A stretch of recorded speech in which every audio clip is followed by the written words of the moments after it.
ദൃശ്യം 3 ഏപ്രിൽ 2 റിലീസാണ്. ഇപ്പം ഇതിനെ ചുറ്റിപ്പറ്റിയുള്ള വാർത്തകളാണ്. കാരണം ലോകമെമ്പാടും റിലീസ് ചെയ്യുന്ന സിനിമയാണ്. ആവേശപൂർവ്വം എല്ലാവരും, ഇപ്പം നമ്മളൊക്കെ തന്നെ ആദ്യത്തെ ഷോ ഏത് സമയത്താണെങ്കിലും പോയി കാണാൻ നമ്മൾ റെഡിയാണ്. കാരണം എന്താണ് ഇനി ജോർജ് കുട്ടി ചെയ്യുക? ക്ലാസിക് ക്രിമിനലാണ്. അദ്ദേഹം എന്ത് ബുദ്ധിയായിരിക്കും ഉപയോഗിക്കുന്നത്? നാടൻ ഒരു ഒരു ഒരു ഗ്രാമത്തിൽ പിറന്ന ഒരാളുടെ ഏതൊക്കെ തരം ജീനിയസ് ബുദ്ധി കാണാം, അതൊക്കെ നമുക്ക് കാണാൻ വേണ്ടിയാണ് നമ്മൾ ഏപ്രിൽ 2 പോകുന്നത്. ഇപ്പൊ ഗണേഷ് ലേറ്റസ്റ്റ് ഒരു ഇന്റർവ്യൂവിൽ ഒരു അബദ്ധം പറഞ്ഞു. പക്ഷെ അതൊരു നല്ല സ്പോയിലറാണ്. പക്ഷെ അത് എല്ലാവരും ഈ പറഞ്ഞ സോഷ്യൽ മീഡിയയിലെല്ലാം അത് വൈറലായി കഴിഞ്ഞു.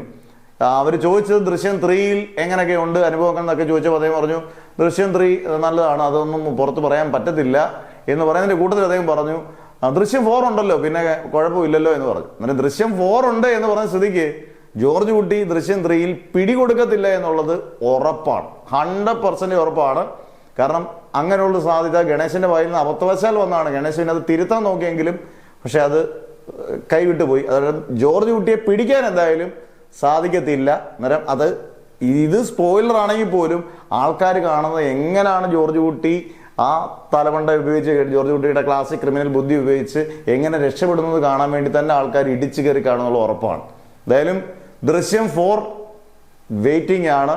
3 കഴിഞ്ഞാൽ ഉടൻ തന്നെ എനിക്ക് തോന്നുന്നു ഒരു കൊല്ലത്തിനുള്ളിൽ തന്നെ ദൃശ്യം 4 കാണും. ജോർജ് കുട്ടി മിക്കവാറും ഒരു 6-7 ഭാഗങ്ങളായിട്ട് ഇവിടെ തന്നെ ഉറപ്പിക്കാം.